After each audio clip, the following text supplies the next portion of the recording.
Hello दोस्तों, नमस्कार। उम्मीद है आप सभी बहुत ही अच्छे होंगे और आप सभी की प्रिपरेशन भी बहुत ही अच्छे तरीके से चल रही होगी। तो फ्रेंड्स, आज के इस वीडियो में हम लोग यूजीसी नेट फर्स्ट पेपर में एग्ज़ाम 2023 और इसके साथ ही साथ करंट टाइम में जो आपका एग्ज़ाम होने वाला है उसके भी पॉइंट ऑफ व्यू से 500 प्लस क्वेश्चन की जो हमने सीरीज स्टार्ट की थी, ये उसका पार्ट 6 है। अब देखिए, यहाँ पर जितने भी क्वेश्चन मैं आपको कराऊंगा वो क्वेश्चन जो है 2021 से लेके जो है 2022 के बीच में आपके एग्जाम हुए हैं, जिनमें पेपर 1 से संबंधित क्वेश्चन पूछे गए हैं। वही सारे क्वेश्चन हम यहाँ पर करने वाले हैं। क्वेश्चन का लेवल बहुत ही अच्छा लेवल यहाँ पर होने वाला है। जितने भी क्वेश्चन को आप अटेम्प्ट करोगे, ये नहीं कह सकते हो कि बहुत ही इजी क्वेश्चन है। ऐसे ही क्वेश्चन आपको अपने एग्जाम में देखने को मिल जाएंगे।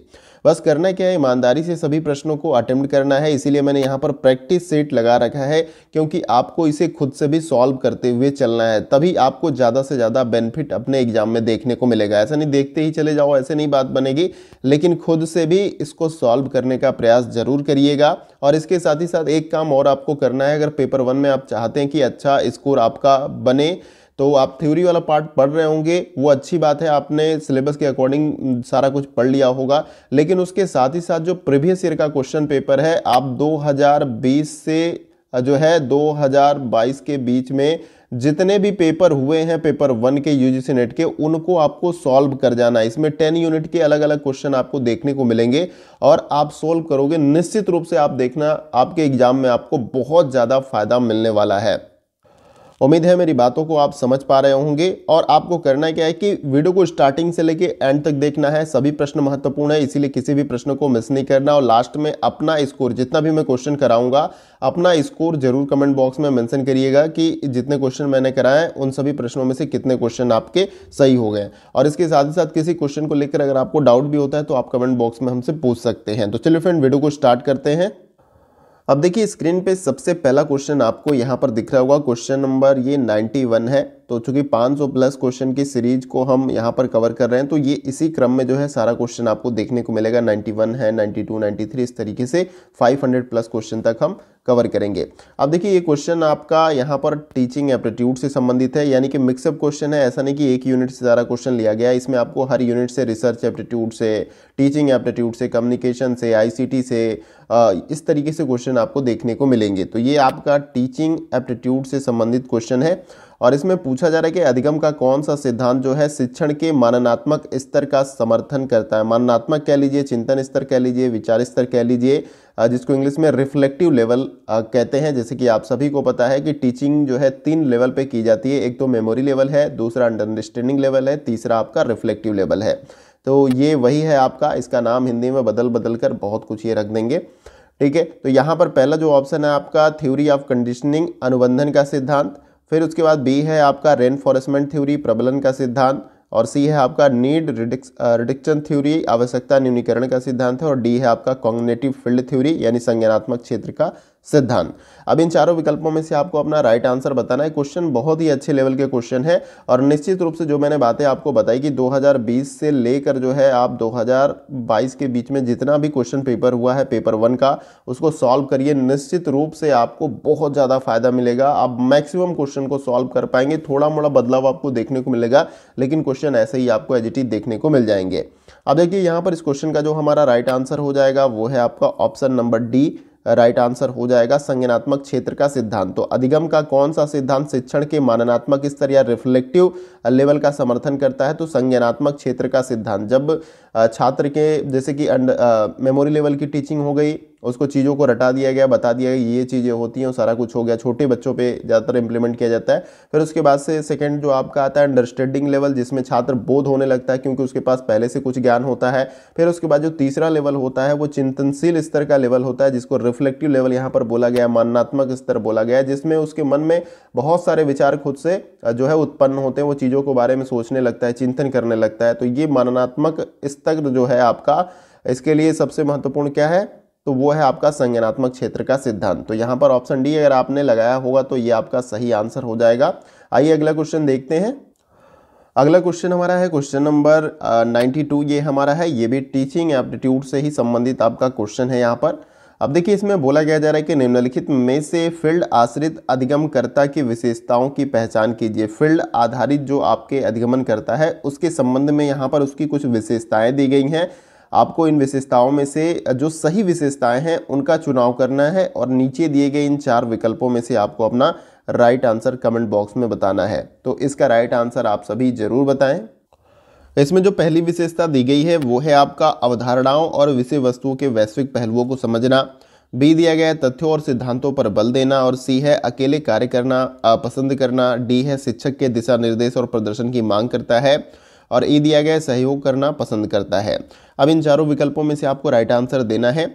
अब देखिए यहाँ पर इस क्वेश्चन का जो हमारा राइट आंसर हो जाएगा वो है आपका, एक तो आपका यहाँ पर ए हो जाएगा, अवधारणाओं और विषय वस्तुओं के वैश्विक पहलुओं को समझना, यानी जो कॉन्सेप्ट दिए गए हैं उनको जो रियल लाइफ है, जो वैश्विक स्तर पे जो चीज़ें दिख रही हैं उनके साथ जो है को रिलेट करके समझना, क्या ये चीज़ें वैसे ही है जो हमें बताई जा रही हैं कॉन्सेप्ट में। फिर उसके बाद से आपका डी हो जाएगा, शिक्षक से दिशा निर्देश और प्रदर्शन की मांग करता है कि वो कुछ गाइड करे, कुछ दिशा निर्देश दे, उसके अनुसार जो है लर्नर काम करे। फिर उसके बाद से ई है सहयोग करना पसंद करता है। तो ये फील्ड आश्रित अधिगमनकर्ता की जो है विशेषताओं के अंतर्गत आता है, इसलिए यहाँ पर हमारा ऑप्शन बी क्या हो जाएगा, राइट आंसर हो जाएगा। ए डी ई क्या है, राइट आंसर है। तो अगर आपने बी आंसर कमेंट बॉक्स में बताया तो ये आपका सही आंसर हो जाएगा। आइए अगला क्वेश्चन देखते हैं। अगला क्वेश्चन हमारा है क्वेश्चन नंबर 93, और ये क्वेश्चन आपका टीचिंग एप्टीट्यूड से ही संबंधित है, लेकिन ये मैचिंग वाला क्वेश्चन है, सूची 1 सूची 2 करके जो आपका देता है। तो सूची 1 में यहाँ पर शिक्षण और अधिगम के स्तर दिए गए हैं, सूची 2 में यहाँ पर उनकी मुख्य विशेषताएं दी गई हैं। अब देखिए इसके बारे में मैंने बहुत कुछ आपको बता दिया है पहले से भी, अगर आप चाहोगे तो इसका राइट आंसर खुद से भी आसानी के साथ निकाल सकते हैं। तो आप वीडियो को पॉज करके इसका राइट आंसर कमेंट बॉक्स में बताने का प्रयास करें, बाकी हम इसे सॉल्व करने का प्रयास करते हैं। खुद से सॉल्व करिए, देन उसके बाद से मैं आंसर बताता हुआ चलता ही हूँ, आप देख सकते हैं। अब यहाँ पर सबसे पहले जो अधिगम का स्तर या शिक्षण का स्तर दिया गया है स्वायत्त विकास स्तर, तो ये किसके साथ मैच होगा, वो आपका दूसरे के साथ यहाँ पर मैच हो जाएगा।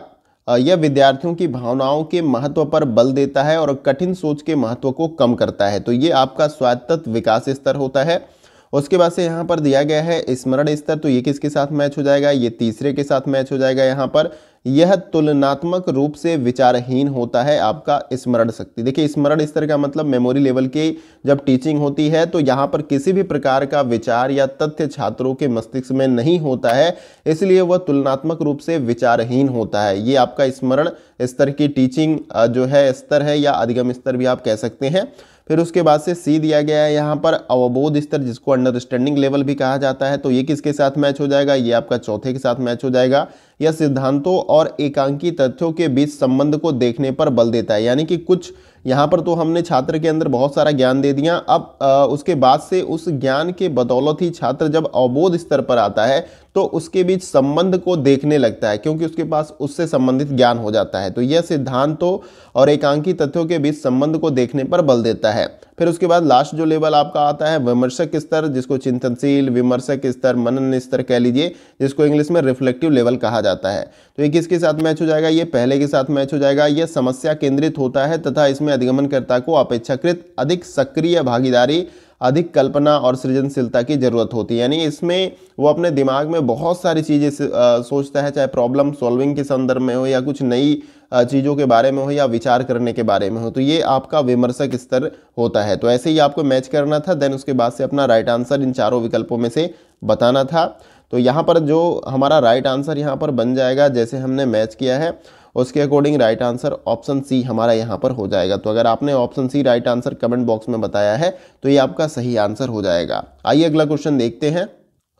अगला क्वेश्चन हमारा है क्वेश्चन नंबर 94, और ये भी क्वेश्चन टीचिंग एप्टीट्यूड से संबंधित है। मैं इसलिए बताता हुआ चल रहा हूँ ताकि क्वेश्चन आपको क्लियर है कि किस यूनिट का ये क्वेश्चन है। बाकी आप पढ़ोगे भी, पहले से आपने पढ़ रखा है तो आपको समझ में आ जाएगा कि किस यूनिट से संबंधित ये क्वेश्चन है।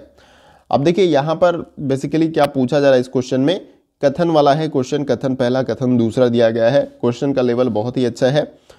इसमें कथन पहले में बोला जा रहा है कि ब्लूम की वर्गीकी, यानी जो ब्लूम का वर्गीकरण है शिक्षण के उद्देश्यों से संबंधित, जिसको ब्लूम टेक्सोनॉमी भी कहा जाता है, तो ब्लूम की वर्गीकी में ज्ञान, अवबोध और अनुप्रयोग स्तर संज्ञानात्मक अधिगम के उच्च स्तर से संबंधित हैं। कथन दूसरे में बोला जा रहा है कि व्यवस्था और चरित्रीकरण भावात्मक परिणामों के उच्च स्तर से संबंधित है। अब इन दोनों को समझने के बाद ही आपको option A, B, C, D में से अपना राइट आंसर कमेंट बॉक्स में बताने का प्रयास करना है। तो देखिए यहाँ पर इस क्वेश्चन का जो हमारा राइट आंसर हो जाएगा वो है आपका ऑप्शन नंबर डी, यहाँ पर राइट आंसर हो जाएगा। कथन पहला आपका गलत है यहाँ पर और कथन दूसरा आपका सही हो जाएगा। यानी ब्लूम के वर्गीकी में ज्ञान अवबोध अनुप्रयोग स्तर और संज्ञानात्मक अधिगम के उच्च स्तर से संबंधित नहीं यहाँ पर होते हैं, ये आपको याद रखना है, इसलिए ये आपका गलत यहाँ पर हो जाएगा। बाकी व्यवस्था और चरित्रीकरण भावात्मक परिणामों के उच्च स्तर से आपका संबंधित होता है, इसीलिए यहाँ पर डी ऑप्शन हमारा राइट आंसर होगा। और एक बात यहाँ पर आपको और याद रख लेना है कि ये जो आपके ब्लूम के द्वारा जो वर्गीकरण दिया गया था शिक्षण के उद्देश्य संबंधित, तो इसमें अवबोध जो है और ज्ञान जो आपका दिया गया है अनुप्रयोग स्तर, ये सभी जो है आपके संज्ञानात्मक अधिगम के उच्च के बजाय ये निम्न स्तर आपके होते हैं। ये निम्न दिया होता तो आपका सही हो जाता, लेकिन यहाँ पर आपका उच्च दिया इसलिए आपका गलत हो जाएगा। तो ऑप्शन डी अगर आपने यहाँ पर कमेंट बॉक्स में लगाया होगा तो ये आपका सही आंसर हो जाएगा। इसके साथ ही साथ ब्लूम टैक्सोनॉमी के बारे में मैंने डिटेल में आपको बता रखा है, उस पर वीडियो भी मैंने बनाया है। तो अगर आपने उस वीडियो को नहीं देखा तो चैनल पर जाएँ, आपको मिल जाएगी वो वीडियो। मैंने एक प्लेलिस्ट बना रखी है 2022 के ही नाम से होगा, जिसमें मैंने थ्योरी वाले पार्ट्स को जो है यहाँ पर टीचिंग एप्टीट्यूड से जो संबंधित यूनिट के अलग अलग टॉपिक्स हैं उनको मैंने कवर किए हैं, तो वहाँ पर जाकर आप देख सकते हैं। उम्मीद है कि राइट आंसर आप सभी ने बताया होगा। आइए अगला क्वेश्चन देखते हैं। अगला क्वेश्चन हमारा है क्वेश्चन नंबर 95 और ये क्वेश्चन आपका अभिकथन और कारण वाला है। यहाँ पर एक अभिकथन दिया गया, दूसरा कारण आर दिया गया, दोनों को हमें पढ़ना है, फिर वही बात इसको अच्छे तरीके से समझना है, फिर ऑप्शन ए, बी, सी और डी में से अपना राइट आंसर कमेंट बॉक्स में बताना है। अब देखिए अभिकथन ए में क्या दिया गया है यहाँ पर कि निर्माणात्मक आकलन प्रक्रिया है जो अधिगम से संबंधित है और उसमें प्रेरणा और कार्य स्तरों को बढ़ाने में निर्देशित होती है। अब कारण आर दिया गया कि निर्माणात्मक आकलन का प्रायोजन अधिगम परिणामों की गुणवत्ता में सुधार लाना होता है। निर्माणात्मक मूल्यांकन या आकलन उससे संबंध में ही ये आपका अभिकथन और कारण दिया गया है। आपको बस ये समझना है, अगर आपका निर्माणात्मक आकलन या जो निर्माणात्मक मूल्यांकन है उससे संबंधित जो उसकी थ्योरी है या कॉन्सेप्ट है वो अगर आपने समझ लिया होगा तो इसका आंसर आप इजीली दे पाएंगे। तो इन दोनों को समझिए, उसके बाद से यहाँ पर राइट आंसर अपना बताने का प्रयास करिए। देखिए यहाँ पर इस क्वेश्चन का जो हमारा राइट आंसर हो जाएगा वो है आपका ऑप्शन नंबर ए। यहाँ पर क्या हो जाएगा राइट आंसर, ए और आर दोनों सही है और आर जो है ए की पूरी तरीके से व्याख्या कर रहा है, यानी कारण अभिकथन को एक्सप्लेन कर रहा है। अब यहाँ पर थोड़ा सा आप समझते हुए चलिए। निर्माणात्मक आकलन प्रक्रिया है, एक प्रकार का प्रोसेस होता है जो अधिगम से संबंधित होता है। सही बात है, अधिगम से संबंधित होता है क्योंकि ये टीचिंग लर्निंग प्रोसेस के दौरान ही चलता है, यानी शिक्षण अधिगम की जो प्रक्रिया होती है उसी के दौरान जो है आपका निर्माणात्मक आकलन या मूल्यांकन कह लीजिए, या इंग्लिश में इसको फॉर्मेटिव असेसमेंट भी कहा जाता है, तो वो भी आप इसे कह सकते हैं, जो अधिगम से संबंधित है और उसमें प्रेरणा और कार्य स्तरों को बढ़ाने में निर्देशित करती है। यानी कि अगर कोई कॉन्सेप्ट आप छात्रों को पढ़ा रहे हैं और आप चाहते हैं कि समझें कि आपने जो कुछ भी पढ़ाया वो कितने अच्छे तरीके से छात्रों को समझ में आया, तुरंत आप वहीं पे ये फॉर्मेटिव असेसमेंट जो होता है आपका निर्माणात्मक आकलन वो शुरू कर देते हैं। कुछ पूछते हैं उससे संबंधित क्वेश्चन, अगर किसी छात्र को नहीं आता है उसके बारे में तो तुरंत आप जो है उसको ट्रीटमेंट, जैसे रिमेडियल टीचिंग कह सकते हैं, देते हैं उस कॉन्सेप्ट को और भी बेहतर तरीके से उसको क्लियर करने का प्रयास करते हैं। तो ये टीचिंग लर्निंग या शिक्षण अधिगम की जो प्रक्रिया होता है उसी के दौरान आपका चलता है। तो ये भी बात अपने आप में सही है और कारण है कि निर्माणात्मक आकलन का प्रायोजन अधिगम परिणामों की गुणवत्ता में सुधार लाना होता है। तो ये अच्छी बात है कि जो अधिगम हो रहा है छात्र के द्वारा उसमें अगर कुछ कमी आ रही है तो उसमें तुरंत सुधार लाया जा सके, जबकि समेटिव जो असेसमेंट होता है आपका जो साल भर के बाद एग्जाम कंडक्ट कराया जाता है जिसको योगात्मक मूल्यांकन भी कहते हैं, उसमें ये पॉसिबल नहीं है। अब वो तो एग्जाम जब होगा फाइनल उसमें पता चलेगा कि क्या कुछ उसको नहीं आया, लेकिन ये ज़्यादा इफेक्टिव है, आपका याद रखना है। तो ये दोनों बातें सही है और कारण जो है विकथन को एक्सप्लेन कर रहा है, इसलिए ऑप्शन ए हमारा यहाँ पर राइट आंसर हो जाएगा। आइए अगला क्वेश्चन देखते हैं। अगला क्वेश्चन हमारा है क्वेश्चन नंबर 96 और ये क्वेश्चन आपका रिसर्च एप्टीट्यूड से संबंधित है। और देखिए इसमें पूछा जा रहा है कि प्रायोजन कथन, शोध प्रश्न और परिमिति एवं मापनीय परिकल्पना तैयार करना निम्नलिखित में से किस शोध प्रकार की विशेषता है। तो ये बातें जो बोली जा रही है, प्रायोजन कथन, शोध प्रश्न और परिमिति एवं मापनीय परिकल्पना तैयार करना, ये किस शोध के प्रकार की विशेषता होती है ये आपको बताना है। पहला है आपका विवरणात्मक शोध है, बी है आपका निर्जातीय शोध दिया गया है, और सी है आपका आधारिक सिद्धांत परक शोध दिया गया, और डी है आपका प्रयोगात्मक शोध दिया गया। तो अगर आपके कॉन्सेप्ट क्लियर होंगे तो आप अपना राइट आंसर जरूर कमेंट बॉक्स में बता पाएंगे। देखिए यहाँ पर इस क्वेश्चन का जो हमारा राइट आंसर हो जाएगा वो है आपका ऑप्शन नंबर डी, यहाँ पर राइट आंसर हो जाएगा। ये है आपका प्रयोगात्मक शोध की ये विशेषताएं आपकी होती हैं, प्रायोजक कथन हो या शोध प्रश्न हो।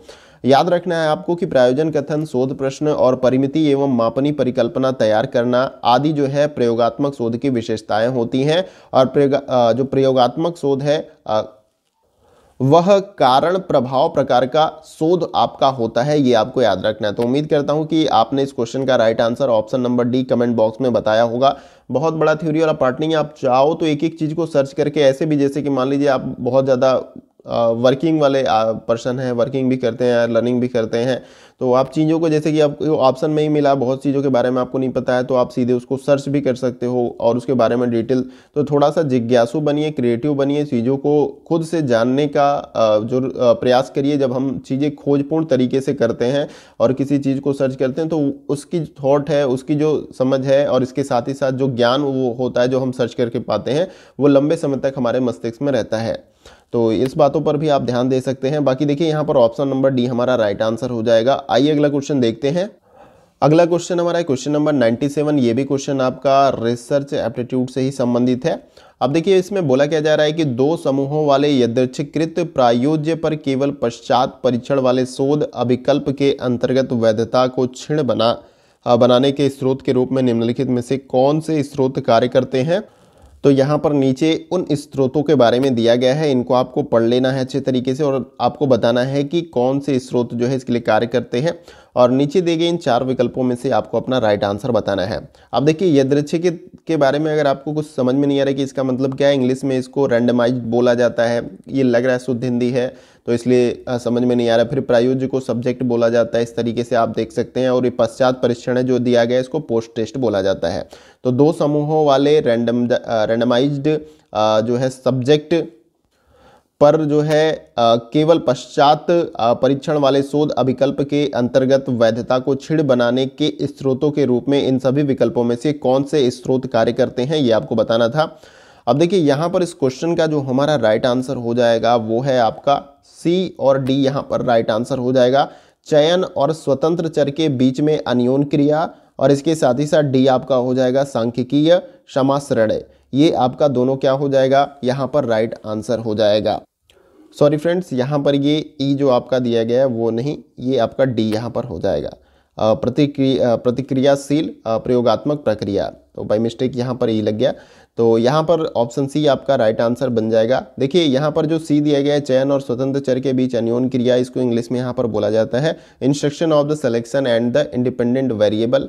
और बाकी डी जो आपका यहाँ पर दिया गया है, इसको बोला जाता है रिएक्टिव एक्सपेरिमेंटल प्रोसीजर, यहाँ पर इसको बोला जाता है। तो ये दोनों आपका राइट हो जाएगा। दो समूहों वाले यादृच्छिकृत प्रायोज्य पर केवल पाश्चात्य परीक्षण वाले शोध अभिकल्प के अंतर्गत वैधता को क्षीण बनाने के स्रोत के रूप में जो है चयन और स्वतंत्र चर के बीच अन्योन क्रिया कार्य करते हैं, और इसके साथ साथ प्रतिक्रियाशील प्रयोगात्मक प्रक्रिया भी जो है यहाँ पर काम करती है, इसलिए ये आपको याद रखना है। तो यहाँ पर अगर आपने ऑप्शन सी राइट आंसर बताया तो ये आपका सही आंसर हो जाएगा। आइए अगला क्वेश्चन देखते हैं।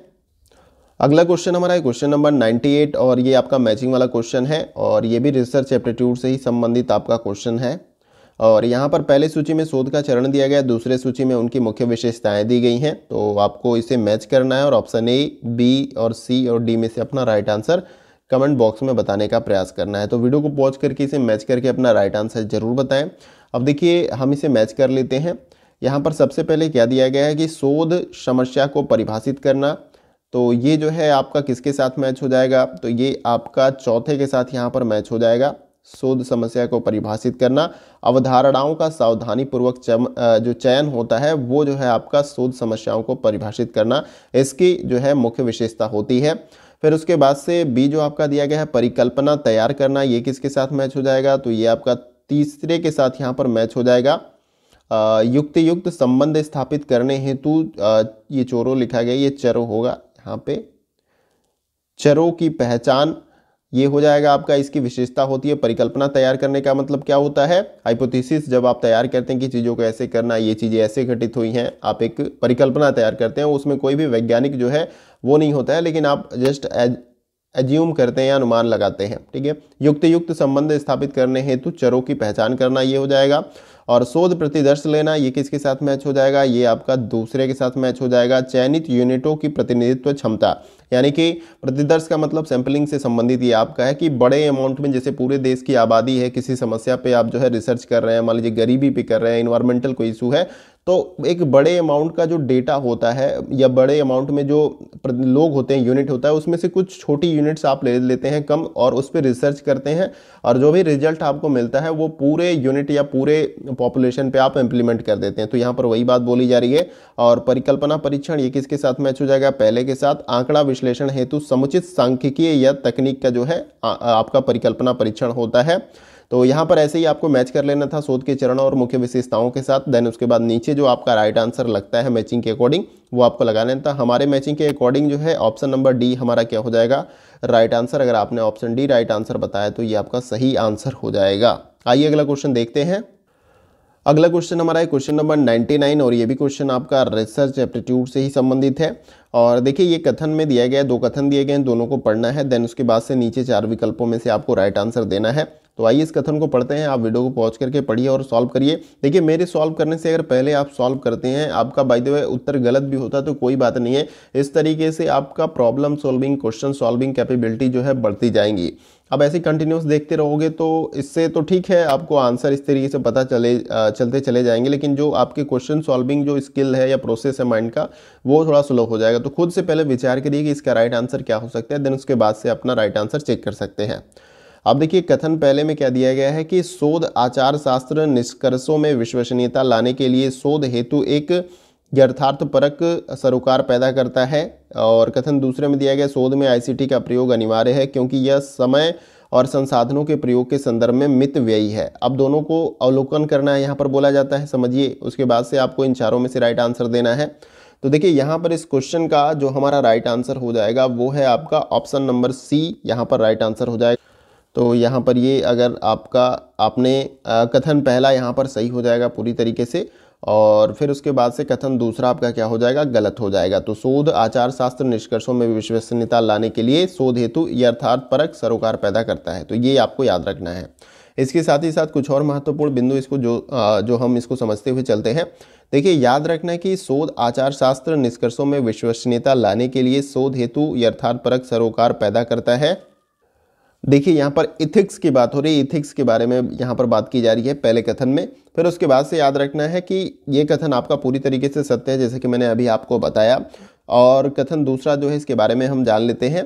देखिए शोध में आईसीटी का प्रयोग अनिवार्य है क्योंकि यह समय और संसाधनों के प्रयोग के संदर्भ में मितव्ययी है। ये आपका पूरी तरीके से गलत है क्योंकि आईसीटी का उपयोग शोधकर्ता जो है स्वेच्छा पे निर्भर करता है, न कि जो है ये पूरी तरीके से कि इसका इस्तेमाल करना है। तो जो रिसर्चर है डिपेंड करता है कि वो आईसीटी का इस्तेमाल कर रहा है या नहीं कर रहा है। तो इस शोध में आईसीटी का प्रयोग अनिवार्य है क्योंकि यह समय और संसाधनों के प्रयोग के संदर्भ में मितव्ययी होता है। तो ये स्टेटमेंट आपका गलत है, पहला स्टेटमेंट आपका राइट हो जाएगा। इसलिए हमारा ऑप्शन नंबर सी क्या हो जाएगा, राइट आंसर यहाँ पर हो जाएगा। आइए अगला क्वेश्चन देखते हैं। अगला क्वेश्चन हमारा है क्वेश्चन नंबर 100, और ये भी क्वेश्चन आपका अभिकथन और कारण वाला क्वेश्चन है, और ये भी रिसर्च एप्टीट्यूड से ही संबंधित आपका क्वेश्चन यहाँ पर है। अब देखिए अभिकथन में दिया गया है कि शोध प्रबंध में संदर्भन के प्रारूप और शैली का प्रयोग औपचारिक प्रोटोकॉल का अनुपालन सुनिश्चित करने के प्रयोजन से किया जाता है। और कारण आर दिया गया कि औपचारिक प्रोटोकॉल प्रतिवेदन शोध के मानदंडों और प्रक्रियाओं से विलगता को रोकना सुनिश्चित करना होता है। अब इन दोनों को समझना है, उसके बाद से इन चारों विकल्पों में से आपको राइट आंसर अपना कमेंट बॉक्स में बताने का प्रयास करना है। देखिए यहाँ पर इस क्वेश्चन का जो हमारा राइट आंसर हो जाएगा वो है आपका ऑप्शन नंबर ए, यहाँ पर राइट आंसर हो जाएगा। ए और आर आपका दोनों सही हो जाएगा, और यहाँ पर आर जो है अभिकथन ए को अच्छे तरीके से एक्सप्लेन भी कर रहा है। तो अगर आपने ऑप्शन ए राइट आंसर बताया इस क्वेश्चन का, तो ये आपका यहाँ पर राइट आंसर हो जाएगा। आइए अगले क्वेश्चन को यहाँ पर हम देखते हैं। अगला क्वेश्चन हमारा है क्वेश्चन नंबर 101, यानी कि अब 101वें क्वेश्चन। हमने 500 प्लस क्वेश्चन की सीरीज में 100 क्वेश्चन यहाँ पर कंप्लीट कर लिए हैं। तो जल्द ही ये क्वेश्चन आपके 200, 300, 400 इस तरीके से कंप्लीट हो जाएंगे। अब देखिए यहाँ पर क्वेश्चन नंबर 101 में बोला जा रहा है कि संप्रेषण प्रणाली में श्रोता द्वारा ध्वनि बाधा में सबसे कम सहयोगी होता है। कम्युनिकेशन से संबंधित ये क्वेश्चन आपका है। पहले दिया गया है चयनात्मक ध्यान, बी दिया गया है चयनात्मक अवबोधन, सी दिया गया है चयनात्मक अवधारणा, डी दिया गया है चयनात्मक मंशा। तो इन चारों विकल्पों में से आपको सही आंसर बताना है कि संप्रेषण प्रणाली में श्रोता द्वारा ध्वनि बाधा में सबसे कम कौन सा सहयोग करता है, ये आपको बताना है। तो यहाँ पर इस क्वेश्चन का जो हमारा राइट आंसर हो जाएगा वो है आपका ऑप्शन नंबर डी। क्या हो जाएगा यहाँ पर राइट आंसर हो जाएगा, जो सेलेक्टिव इंटेंशन होता है यानी चयनात्मक मंशा होता है वो संप्रेषण प्रणाली में जो है श्रोता द्वारा ध्वनि बाधा में सबसे कम सहयोग करता है। बाकी यहाँ पर ये सारे जो है इसमें ज़्यादा ध्यान जो है अपनी तरफ करते हैं, सहयोग करते हैं ध्वनि बाधा के अंतर्गत, लेकिन सेलेक्टिव इंटेंशन जो होता है चयनात्मक मंशा ये कम जो है यहाँ पर ध्वनि बाधा में सबसे कम जो है सहयोग करता है। तो उम्मीद करता हूँ आप सभी ने right answer option number D comment box में बताया होगा। आइए अगला क्वेश्चन देखते हैं। अगला क्वेश्चन हमारा है क्वेश्चन नंबर 102 और ये भी क्वेश्चन आपका कम्युनिकेशन वाले यूनिट से लिया गया है। निम्नलिखित में से कौन से एक प्रभावी संप्रेषण के वर्धक हैं, ये आपको यहाँ पर इन सभी में से बताने का प्रयास करना है। बाकी एक से अधिक यहाँ पर हो सकते हैं, इसलिए इस तरीके का क्वेश्चन सेट किया गया है और नीचे इन चार विकल्पों में से आपको अपना राइट आंसर बताना है। एक बार क्वेश्चन को और आप समझ सकते हैं अच्छे तरीके से कि बोला क्या जा रहा है इसमें कि इन सभी विकल्पों में से एक प्रभावी संप्रेषण के वर्धक यानी कि आपका इफेक्टिव कम्युनिकेशन के संदर्भ में ये क्वेश्चन पूछा जा रहा है कि कौन सा इसमें से विकल्प है जो आपका इफेक्टिव कम्युनिकेशन के पैरामीटर को बताता है। तो देखिए यहाँ पर सबसे पहले क्या दिया गया कि यह क्या है, यह देखने और सुनने की स्वतंत्रता है, कोई क्या सोचता है महसूस करता है, यह कहने की स्वतंत्रता है, क्या होना चाहिए, क्या हुआ, क्या हो रहा है, क्या होगा, यह निर्णय लेने की स्वतंत्रता है, कोई क्या महसूस करता है, यह महसूस करने की स्वतंत्रता है, हमेशा अनुमिति के इंतजार में स्वतंत्रता है। अब इन चारों में से आपको राइट आंसर बताना है। मैंने पढ़ के बता दिया सारा विकल्प यहाँ पर। अब देखिए यहाँ पर इस क्वेश्चन का जो हमारा राइट आंसर हो जाएगा वो है आपका ऑप्शन नंबर ए। यहाँ पर राइट आंसर हो जाएगा ए और उसके बाद से बी और डी आपका यहाँ पर राइट आंसर हो जाएगा। अब देखिए यह क्या है, यह देखने और सुनने की स्वतंत्रता है, ये प्रभावी संप्रेषण के एक पैरामीटर के रूप में काम करता है। और उसके बाद से कोई क्या सोचता है या महसूस करता है, यह कहने की स्वतंत्रता है, यानी कि कोई क्या सोचता है और क्या महसूस करता है वो अपना एक्सप्रेस करके यानी बोल के बातचीत करके जो है बता सकता है, तो यह कहने की स्वतंत्रता उसकी होती है। और कोई क्या महसूस करता है यह महसूस करने की स्वतंत्रता होती है, यानी कि किसी कोई व्यक्ति है वो क्या महसूस कर रहा है वो उसकी महसूस करने की स्वतंत्रता है। तो यह एक जो है प्रभावी संप्रेषण के पैरामीटर्स हैं जिसको हिंदी में वर्धक लिखा गया है। तो इसलिए हमारा ऑप्शन ए क्या हो जाएगा, राइट आंसर यहाँ पर हो जाएगा। तो अगर आपने option A right answer comment box में बताया तो ये आपका सही आंसर हो जाएगा। आइए अगला क्वेश्चन देखते हैं। अगला क्वेश्चन हमारा है क्वेश्चन नंबर 103 और ये क्वेश्चन आपका स्टेटमेंट्स वाला है। कथन, दो कथन दिए गए हैं, ऐसे क्वेश्चन ज़्यादातर देखने को मिलेंगे। देखिए ज़्यादातर क्वेश्चन आपको ऐसे ही स्टेटमेंट्स, दो स्टेटमेंट्स दे दिए गए, यहाँ पे कथन कारण दे दिया गया, मैचिंग वाला क्वेश्चन दे दिया गया और 4-5 स्टेटमेंट्स दे दिए गए। नीचे आपको बोला जा रहा है कि इनमें से कौन सा सही हो सकता है, 4 विकल्प। तो ऐसे क्वेश्चन ज़्यादातर देखने को आपको एग्जाम में मिलेंगे और ये भी क्वेश्चन कम्युनिकेशन वाले यूनिट से संबंधित आपका है। अब बोला क्या जा रहा है कथन पहले में कि अपेक्षाकृत अधिक प्रभावी संप्रेषण तब होता है जब स्रोत और रिसीवर यानी कि ग्रहणकर्ता के बीच साम्यता हो। फिर उसके बाद से यहाँ पर कथन दूसरे में बोला जाए कि स्रोत और रिसीवर समान अर्थ लाने के लिए शब्दों की एक ही भाषा का प्रयोग करते हैं। अब इन दोनों कथनों को अच्छे तरीके से ऑब्जर्व करना है, समझना है, उसके बाद से अपना राइट आंसर इन चारों विकल्पों में से आपको देना है। अब देखिए यहाँ पर इस क्वेश्चन का जो हमारा राइट आंसर हो जाएगा वो है आपका ऑप्शन नंबर ए। यहाँ पर राइट आंसर हो जाएगा। कथन पहला और कथन दूसरा दोनों आपका क्या हो जाएगा, पूरी तरीके से सही हो जाएगा। तो अपेक्षाकृत अधिक प्रभावी संप्रेषण तब होता है जब स्रोत और रिसीवर यानी ग्रहणकर्ता के बीच साम्यता होती है, यानी कि कोरिलेशन की बात की जा रही है, तो इसको प्रभावी संप्रेषण के रूप में आप मान सकते हैं।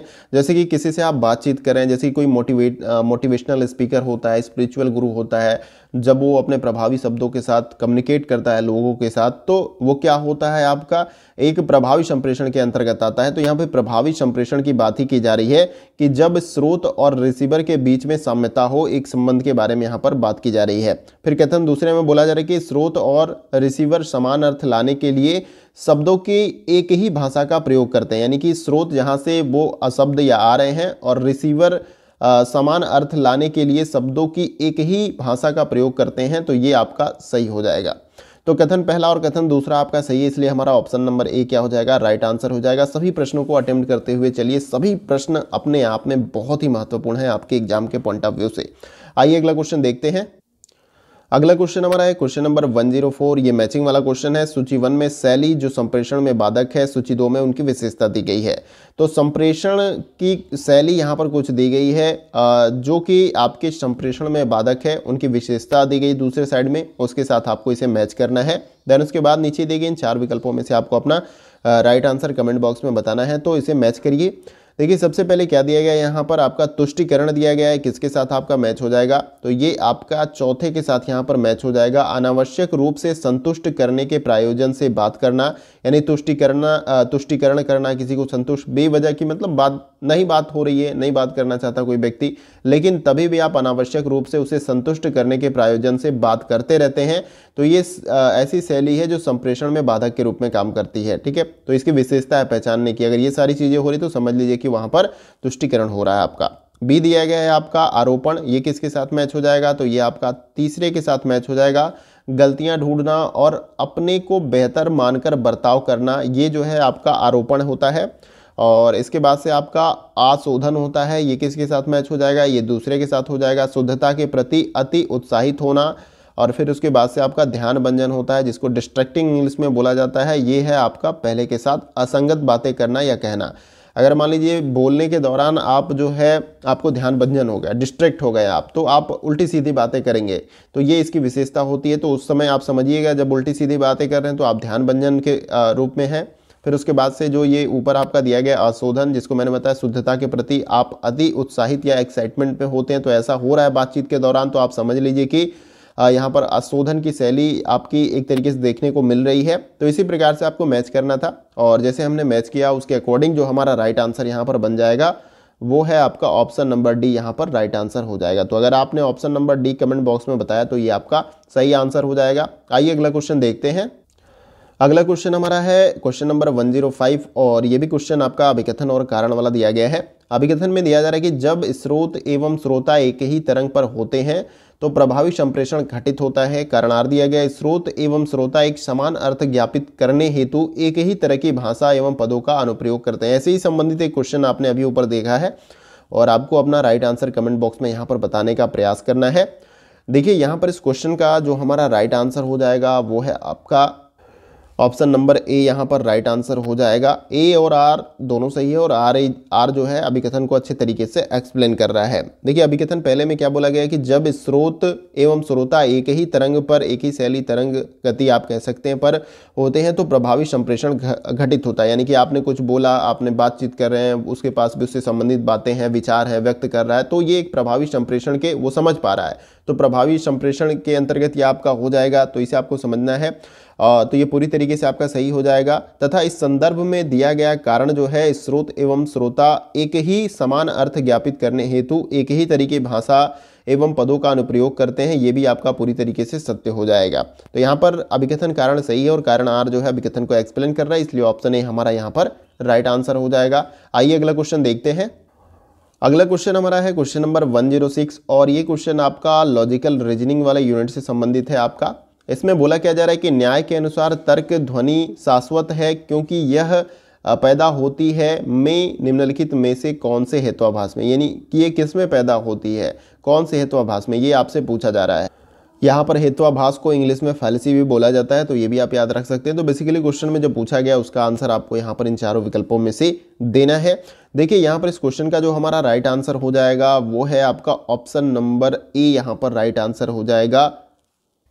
विरुद्ध यहाँ पर राइट आंसर हो जाएगा, जिसको इंग्लिश में कॉन्ट्रडिक्टिंग रीजन भी बोला जाता है। तो देखिए न्याय के अनुसार तर्क ध्वनि शाश्वत है क्योंकि यह पैदा होती है विरुद्ध हेत्वाभास से, और विरुद्ध हेत्वाभास से तात्पर्य ऐसे तर्क से होता है, ये तर्क से ही संदर्भ में हेत्वाभास आपका होता है। तर्क जो बोला जाता है तर्क से होता है जहां वह उसी तर्क का खंडन कर रहा होता है जिसे सिद्ध करना होता है। तो आई होप कि आपको समझ में आ रहा होगा कि मैं क्या कह रहा हूं। तो ऑप्शन ए हमारा यहाँ पर क्या हो जाएगा, राइट आंसर हो जाएगा। एक बार रिकॉल मैं कर देता हूं कि न्याय के अनुसार तर्क ध्वनि शाश्वत होता है हर जगह, ठीक है, क्योंकि यह पैदा होता है विरुद्ध हेत्वाभास के द्वारा, और विरुद्ध हेत्वाभास से मतलब हमारा समझने का ये है कि ऐसे तर्क से होता है जहां वह उसी तर्क का खंडन कर रहा होता है जिसे वो सिद्ध करना चाहता हो। तो यहाँ पर ऑप्शन ए क्या हो जाएगा हमारा राइट आंसर। आइए अगला क्वेश्चन देखते हैं। अगला क्वेश्चन हमारा क्वेश्चन नंबर 107 है और ये भी लॉजिकल रीजनिंग से ही संबंधित आपका क्वेश्चन यहाँ पर दिया गया है। अब देखिए यहाँ पर बोला क्या जा रहा है कि सामवादिक और दार्शनिक दोनों प्रोक्ति से संबंधित प्रमाण सिद्धांत के संदर्भ में निम्नलिखित में से कौन से विकल्प सही हैं। तो देखिए सामवादिक और दार्शनिक दोनों इसी को इंग्लिश में बोला जाता है कि विथ रेफरेंस टू प्रमाण theory both on dialogical and philosophical discourse which of the following option are correct. जैसे कि यहाँ पर बातें बोली जा रही है कि सामवेदिक और दार्शनिक दोनों प्रोक्ति से संबंधित प्रमाण सिद्धांत के संदर्भ में निम्नलिखित में से कौन से विकल्प सही हैं। तो कुछ स्टेटमेंट्स दिए गए इसके संदर्भ में जिनको आपको पढ़ना है और नीचे दिए गए इन 4 विकल्पों में से अपना राइट आंसर कमेंट बॉक्स में बताना है। अब देखिए यहाँ पर इस क्वेश्चन का जो हमारा राइट आंसर हो जाएगा वो आपका हो जाएगा, एक तो आपका ए यहाँ पर राइट हो जाएगा और उसके बाद से बी आपका सही हो जाएगा और सी यहाँ पर सही हो जाएगा। यह अभिधारणा हेतु अपेक्षित आधार प्रदान करता है जिसकी कतिपय ज्ञान के साधन से अभिपुष्टि होती है और इसके साथ ही साथ यह प्रस्तावित अभिधारणा का गहराई से विश्लेषण करने हेतु आवश्यक मंच भी प्रदान करता है और यह विश्लेषण से प्राप्त अवलोकन का अनुमान अथवा न्याय प्रयोग के रूप में सारांशकृत करने में समर्थ बनाता है। तो ये तीनों आपके सही हो जाएंगे। यहाँ पर सामवेदिक और दार्शनिक दोनों प्रोक्ति से संबंधित प्रमाण सिद्धांत के संदर्भ में ये 3 विकल्प जो है वो सही हो जाएंगे। और किस में ये दिए गए हैं, ये आपका दिया गया है ऑप्शन नंबर सी में, इसलिए ऑप्शन नंबर सी क्या है हमारा यहाँ पर राइट आंसर हो जाएगा। तो अगर आपने ऑप्शन सी राइट आंसर लगाया तो ये आपका सही आंसर हो जाएगा। आइए अगला क्वेश्चन देखते हैं। अगला क्वेश्चन हमारा है क्वेश्चन नंबर 108 और ये भी क्वेश्चन आपका लॉजिकल रीजनिंग से संबंधित है और ये कथन के रूप में है। 2 कथन दिए गए हैं, दोनों कथन को पढ़ना है और इसको समझना है, देन उसके बाद से अपना राइट आंसर यहाँ पर कमेंट बॉक्स में बताना है। अब देखिए कथन पहले में क्या बोला जा रहा है यहाँ पर कि न्यायशास्त्र के ग्रंथ सार्वंगिक कारणकारी स्थितियों तथा अनुमान्य जन्य ज्ञान में निहित प्रक्रिया की चर्चा करते हैं। कथन दूसरा बोला जा रहा है कि न्यायशास्त्र के ग्रंथ किंचित उन कारकों के विश्लेषण पर निर्भर नहीं करते जो निर्णय की औपचारिक वैधता का आकलन करने और निर्णय करने में सहायता करते हैं। अब दोनों आपका लॉजिकल रीजनिंग यानी भारतीय तर्कशास्त्र न्यायशास्त्र आप कह लीजिए, उससे संबंधित 2 स्टेटमेंट्स यहाँ पर दिए गए हैं, दोनों को समझना है, देन उसके बाद से यहाँ पर राइट आंसर आपको बताना है। अब देखिए यहाँ पर इस क्वेश्चन का जो हमारा राइट आंसर हो जाएगा वो है आपका ऑप्शन नंबर सी क्या हो जाएगा, राइट आंसर यहाँ पर हो जाएगा। कथन पहला आपका सही है लेकिन कथन दूसरा आपका यहाँ पर गलत हो जाएगा, ये आपको याद रखना है। तो कथन पहला क्या है आपका सही हो जाएगा। देखिए याद रखना है आपको, न्यायशास्त्र के ग्रंथ सार्वंगिक कारणकारी स्थितियों तथा अनुमानजन ज्ञान में निहित प्रक्रिया की चर्चा करते हैं और ये कथन जो है आपका पूरी तरीके से सही है। और इसके साथ ही साथ न्यायशास्त्र के ग्रंथ किंचित उन कारकों के विश्लेषण पर निर्भर नहीं करते हैं जो निर्णय की औपचारिक वैधता का आकलन करने और निर्णय करने में सहायता करते हैं। तो यहाँ पर ये जबकि बोला जा रहा है कि सहायता करते हैं, जबकि नहीं ऐसा होना चाहिए, ये इसीलिए आपका गलत हो गया है और कथन पहला यहाँ पर राइट है, जिसलिए हमारा ऑप्शन नंबर सी क्या हो जाएगा, राइट आंसर यहाँ पर हो जाएगा। आइए अगला क्वेश्चन देखते हैं। अगला क्वेश्चन हमारा है क्वेश्चन नंबर 109। देखिए इसमें बोला जा रहा है कि प्रसिद्ध गायक हिमांशु कहते हैं कि कॉफी हिल चॉकलेट लजीज होते हैं। हम एकमात्र यह निष्कर्ष निकाल सकते हैं कि कॉफी हिल चॉकलेट वास्तव में लजीज होते हैं।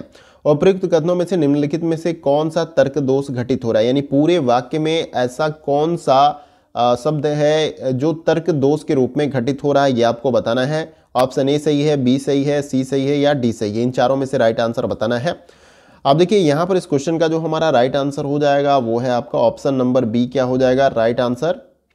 यहाँ पर गैर विशेषज्ञ प्राधिकरण के प्रति आग्रह जो है ये आपका तर्क दोष घटित हो रहा है, याद रखना है। याद रखना है यहाँ पर आपको कि गैर विशेषज्ञ प्राधिकारी यानी कि व्यक्ति आप कह सकते हैं के प्रति आग्रह से तात्पर्य यह है कि अविशेषज्ञ प्राणी द्वारा किसी वस्तु की विशेषता के आधार पर निष्कर्ष निकाला जा रहा है यहाँ पर, इसलिए यहाँ पर दिया गया कथन जो है गैर विशेषज्ञ प्राधिकारी या व्यक्ति के प्रति आग्रह तर्क दोष से ग्रसित यहाँ पर आपको देखने को मिलता है। यानी कि प्रसिद्ध गायक हिमांशु कहते हैं, जो कि चॉकलेट स्पेशलिस्ट भी नहीं है आपके कि चॉकलेट के बारे में इनको ज्ञान है, तो कहते हैं कि कॉफी हिल चॉकलेट लजीज होते हैं। हम एकमात्र यह निष्कर्ष निकाल सकते हैं कि कॉफी हिल चॉकलेट वास्तव में लजीज होते हैं। अब यहाँ पर कौन सा तर्क दोष छिपा हुआ है यही आपसे पूछा जा रहा था। तो देखिए ये विशेषज्ञ भी नहीं है, तो यहाँ पर जो मैंने अभी आपको बताया कि गैर विशेषज्ञ प्राधिकरण के प्रति आग्रह किया जा रहा है, यानी जो स्पेशलिस्ट नहीं है, कॉफी के बारे में जानता नहीं है, तो यही जो है आपका क्या हो जाएगा यहाँ पर राइट आंसर। तो ऑप्शन बी क्या हो जाएगा हमारा सही आंसर। आइए अगला क्वेश्चन देखते हैं। अगला क्वेश्चन हमारा है क्वेश्चन नंबर 110, यानी कि 110 क्वेश्चन हमने आज के इस वीडियो में कंप्लीट कर लिए। तो आज का ये लास्ट क्वेश्चन है।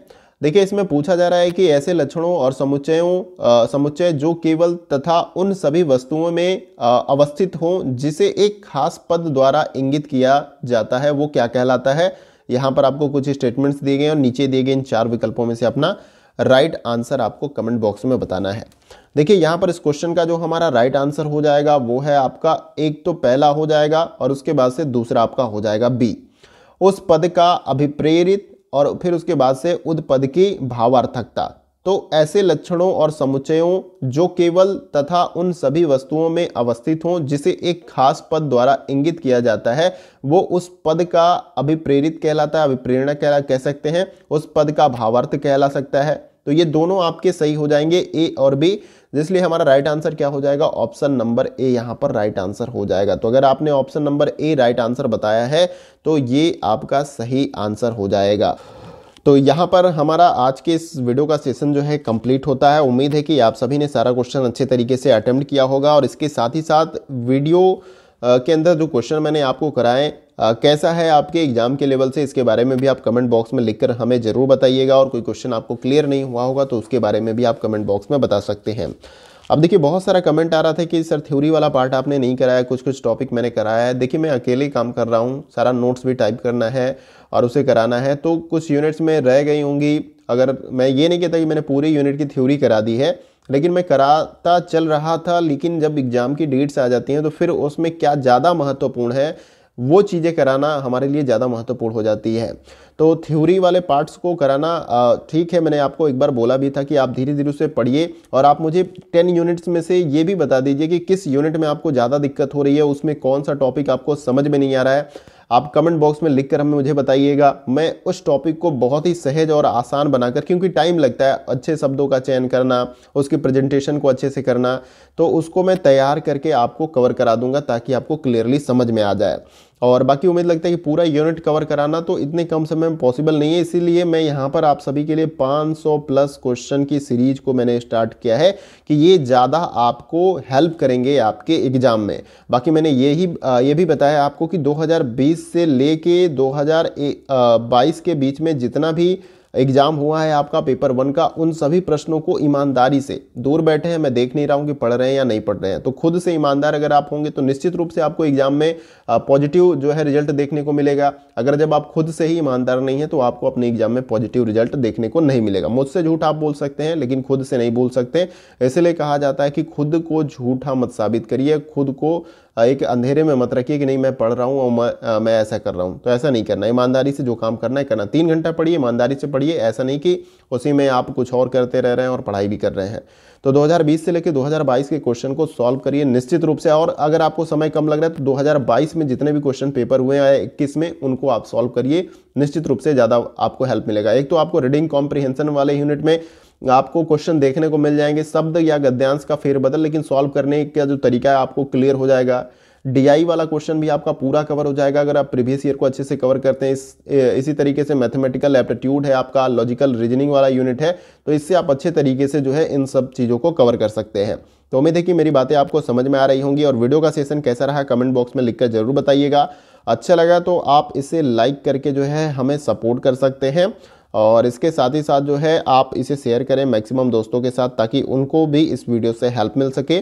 और अगर आप चैनल पर नए हैं तो चैनल को सब्सक्राइब करिए और उसके बगल में जो बेल आइकन का बटन होता है उसको आपको प्रेस कर लेना है न्यू वीडियो की नोटिफिकेशन को पाने के लिए। देखिए काफ़ी ज़्यादा वक्त लगता है, काफ़ी ज़्यादा मेहनत लगती है चीज़ों को टाइप करने में, क्योंकि मेरे पास कोई हेल्पिंग हैंड नहीं है कि ये सारी चीज़ें मेरे लिए, जैसे कोई नोट्स तैयार कर दिया पूरा, मान लीजिए पीपीटी तैयार कर दिया, पीडीएफ तैयार कर दिया क्वेश्चन को टाइप करके, और मुझे क्या करना है बस क्वेश्चन को कराना है, तो ये ऐसी सुविधा नहीं, मुझे क्वेश्चन को खुद ही टाइप करना है, इसमें समय लगता है, आप सभी को पता है। अगर आपने कुछ टाइपिंग किया होगा और 20-20 क्वेश्चन इस तरीके से, ऐसे नहीं रफली मैंने ऐसे टाइप कर दिया हो गया, ऐसे नहीं, देखिए अच्छे तरीके से मैंने टाइप करने का प्रयास किया है। तो इस तरीके से जब आप करते हो तो आपके पास काफ़ी ज़्यादा समय लगता है, और समय लगता है और अकेले काम करना है तो आप समझ सकते हो कितना टाइम लग सकता है।